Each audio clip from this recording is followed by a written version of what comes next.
a guy on my team. He's essentially a digital nomad, cloud native, whatever you want to call them, who's traveling all the time, keeping track of sort of what's going on in the cities where he's going, is giving me insight. Is that something that your product's able to do?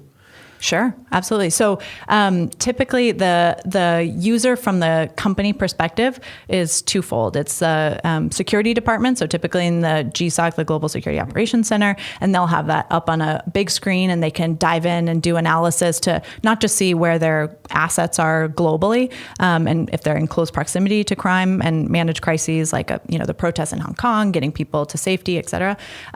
But they can also use our proprietary data to think about where should we build an office? Where should we house teams? Oh, that's really interesting. Eventually, we'd love to work more with logistics companies. Like, how do we route safely from, freight, for example, which has huge levels of theft. Yeah. So that's kind of what the security department is seeing. And then your employees are, like, they have an app that has these dynamic maps. They can switch between cities.